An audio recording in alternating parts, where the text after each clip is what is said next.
Hello students, I am Arvind Kumar, PhD Physics from Suraj School, Rewari. Today we will discuss the next topic, power dissipated in a conductor moved in magnetic field from the fourth unit EMI. जब हम किसी conducting surface को या conducting road को external magnetic field में move करते हैं तो उसमें कुछ हमें पावर रिक्वायरमेंट होती है टू मूव दैट। यहाँ पे भी हमने external magnetic field cross apply किया हुआ है, that means perpendicularly inward magnetic field है। एक रोड है जो इस रेल पे जो एक साइड में कनेक्टिंग है इसके ऊपर स्लाइड करवा रहे हैं, दैट मींस ये जस्ट आपको सिमिलर फील हो रहा होगा जैसा मोशनल ईएमएफ में था कि हम एक रोड को मोशन में थे तो ईएमएफ इंड्यूस्ड हो रहा था वहां। तो यहाँ पे भी अगर करंट की डायरेक्शन देखेंगे तो फ्लेमिंग्स राइट हैंड रूल के अकॉर्डिंग देखेंगे तो मैग्नेटिक फील्ड इनसाइड में, मोशन वेलोसिटी है इस रोड की इस साइड में, थंब आएगा। तो मिडिल फिंगर हमें किस डायरेक्शन में मिल रहा है, डाउनवर्ड डायरेक्शन में, दैट मींस करंट जो होगा वो डाउनवर्ड डायरेक्शन में इंड्यूस्ड करंट होगा। कोई हमने सेल या बैटरी कनेक्ट नहीं किया हुआ इसके साथ में। तो यहाँ पे जब हम ऑब्जर्व करते हैं तो देखते हैं इस चीज को। सबसे पहले जब हम मूवमेंट करते हैं तो ईएमएफ इंड्यूस्ड का फॉर्मूला हम पढ़ चुके हैं जो मोशनल ईएमएफ में था और उसकी वैल्यू कितनी थी, B L V. B magnetic field, L length of the conductor, अगर यहाँ पे पी क्यू माने इसकी लेंथ कितनी है एल और वेलोसिटी कितनी है इसकी वी है जब ये लेफ्ट डायरेक्शन में आ रहा। अगर मैं यहां पे इफ R इज द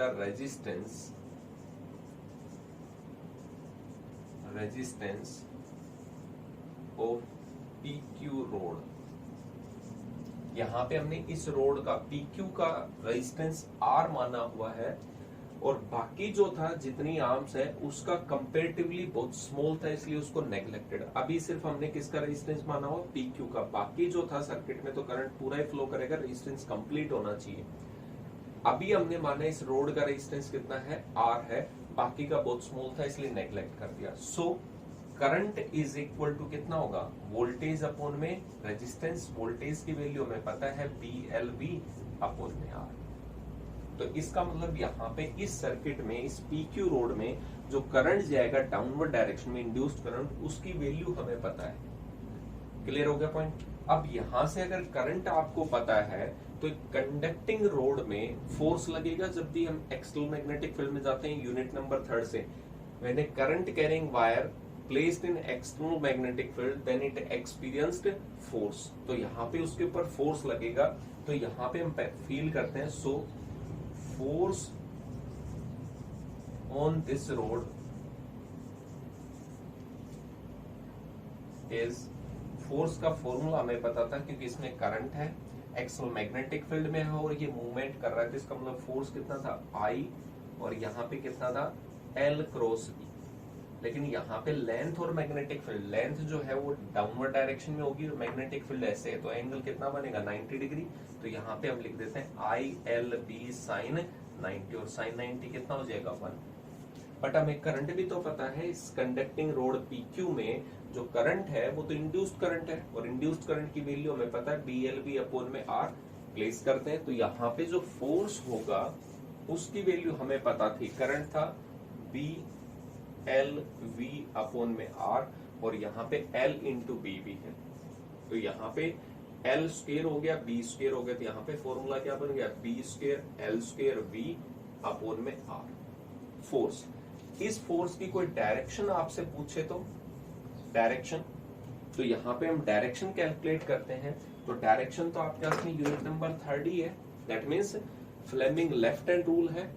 तो वहां पे हम पढ़ चुके हैं ये मैग्नेटिक फील्ड था, ये करंट की डायरेक्शन थी और ये क्या था फोर्स। तो यहाँ पे अगर फोर्स की बात करें कि ये एक्सटर्नल मैग्नेटिक फील्ड में कोई करंट कैरिंग वायर प्लेस्ड है तो मैग्नेटिक फील्ड इनसाइड में, यहाँ पे जो करंट की डायरेक्शन थी वो किधर है, डाउनवर्ड डायरेक्शन में। तो डाउनवर्ड डायरेक्शन में मैग्नेटिक फील्ड हो गया तो हमारा थंब जो आएगा लेफ्ट हैंड का वो किधर आ रहा है, इस डायरेक्शन में। इसका मतलब यहाँ पे जो फोर्स लगेगा वो जस्ट अपोजिट लग रहा है वेलोसिटी की। इसका मतलब यहाँ पे अगर सेम वेलोसिटी आपको मेंटेन करनी है तो जब मूवमेंट कर रहे हैं तो इस पे फोर्स लगेगा अपोजिट डायरेक्शन टू वेलोसिटी। अगर आपको इतनी ही वेलोसिटी से इस रोड को मूवमेंट करना है तो इसका मतलब आपको कुछ मैकेनिकल फोर्स प्रोवाइड करना पड़ेगा in the direction of velocity. तो यहाँ पे हमें फोर्स पता है and direction is opposite to velocity, कि वेलोसिटी से जस्ट अपोजिट डायरेक्शन में एफ फोर्स लग रहा है। अदरवाइज होगा क्या कि हम यहीं पे रख देंगे तो इसका मतलब अपोजिट डायरेक्शन में फोर्स लग रहा था, इसकी वेलोसिटी डिक्रीज होती जाएगी और ये किस पे आ जाएगा, रेस्ट पे। और रेस्ट पे आते ही मैग्नेटिक फ्लक्स चेंज नहीं होगा, इसका मतलब मोशनल ईएमएफ नहीं होगा, करंट नहीं होगा, तो फोर्स भी जीरो हो जाएगा। तो अगर आपको इसको सेम कांस्टेंट स्पीड से रखना है तो आपको मैकेनिकल फोर्स प्रोवाइड करना पड़ेगा in the direction of velocity. So power required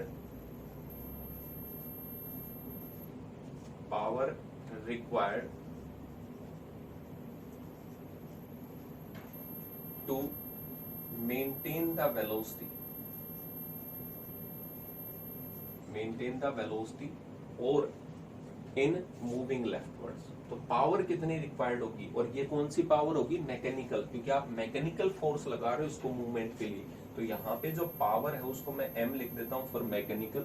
तो यहाँ पे पावर का फॉर्मूला क्या होता है, फोर्स इनटू में वेलोसिटी। तो यहाँ पे फोर्स है, हमें पता है कितना था, b स्क्वायर l स्क्वायर और b और अपोन में r, और ये वेलोसिटी और मल्टीप्लाई होगा तो कितना हो गया, v स्क्वायर हो गया। इसका मतलब जो मैकेनिकल पावर आपको रिक्वायर्ड है in movement of this road PQ वो कितनी है, b square l square v square upon में r। अगर मैं ये कहूँ कि पावर जो रिक्वायर्ड थी वो हम इसको डिसिपेट कर रहे हैं इन द मूवमेंट, कि यहाँ पे करंट प्रोड्यूस हो रहा है उसकी वजह से इलेक्ट्रिकल एनर्जी कन्वर्ट हो रही है, यानी हम पावर जो है वो इलेक्ट्रिकल भी कैलकुलेट कर सकते हैं। तो यहाँ पे कैलकुलेटिंग इलेक्ट्रिकल पावर, या ये कहें कि हीटिंग इफेक्ट पावर। तो यहाँ पे इलेक्ट्रिकल पावर जब हम कैलकुलेट करते हैं तो हमारे पास फॉर्मूला होता है पावर का V इंटू आई, लेकिन हमें यहाँ पे करंट पता है तो कितना लिख सकते हैं, I स्क्वायर इंटू में R।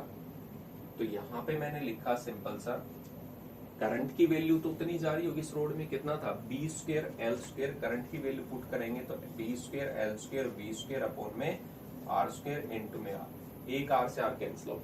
तो इलेक्ट्रिकल पावर जो है वो कितनी आ रही है, b square l square v square upon में r। That means electrical power and mechanical power, जितनी आप पावर यहाँ पे इसको मूवमेंट प्रोवाइड कर रहे हो तभी यहाँ पे मोशनल ईएमएफ रहेगा, करंट था, वोल्टेज था, सब कुछ था, तभी आपको यहाँ पे मैकेनिकल पावर अप्लाई करना पड़ रहा था। और जितनी आपने मैकेनिकल पावर अप्लाई की है that is same of electrical power generated this one. अब ये आगे जाके हीटिंग इफेक्ट में इलेक्ट्रिकल एनर्जी कन्वर्ट होगी या किसी में, कहने का मतलब है जितनी पावर आपने अप्लाई की है उतनी पावर आपने जनरेट की। यहाँ पे कोई भी पावर डिसिपेशन, पावर जो डिसिपेट हुआ है इसके across in the form of heat, वो कितना रहेगा, सेम। यानी जितना मैकेनिकल पावर अप्लाई कर रहे हैं उतना ही इलेक्ट्रिकल पावर जनरेट हो रहा है। तो यहाँ पे बेसिक कंसेप्ट यही था। हमसे पूछा जाएगा पावर जनरेटेड, तो आप कोई भी लिख लो, इलेक्ट्रिकल या मैकेनिकल, सेम। b स्क्वायर कितनी मैग्नेटिक फील्ड थी, कितनी लेंथ थी कंडक्टर की, कितनी वेलोसिटी से थे और कितना रेजिस्टेंस था। याद रखना, इसका बाकी का रेजिस्टेंस हमने क्या किया हुआ है, यहाँ पे नेग्लेक्ट किया हुआ है, सिर्फ रोड का कंसिडर किया हुआ है। तो यहाँ पे just mechanical power is just converted into electrical power. ऐसा ही हमने फैराडेज लॉ में भी पढ़ा था, एक्सपेरिमेंट जब किया था। जब तक आप मूवमेंट कर रहे हो मैग्नेट का तब तक ही मैग्नेटिक फ्लक्स चेंज हो रहा है, तभी तक आपका ईएमएफ इंड्यूस्ड होगा, इंड्यूस्ड करंट जनरेट होगा। जैसे ही आपने मूवमेंट रोक दी मैग्नेट की तो वहां पे कोई भी ईएमएफ जनरेट नहीं होगा। ये भी हमें यही प्रूव करके बता रहे कि जितना मैकेनिकली आपने मूवमेंट किया है उतना ही इलेक्ट्रिकल पावर जनरेट होगा। तो एक छोटा सा पॉइंट था, कई बार पूछा जाता है, एक बार रिवाइज करेंगे। Thank you.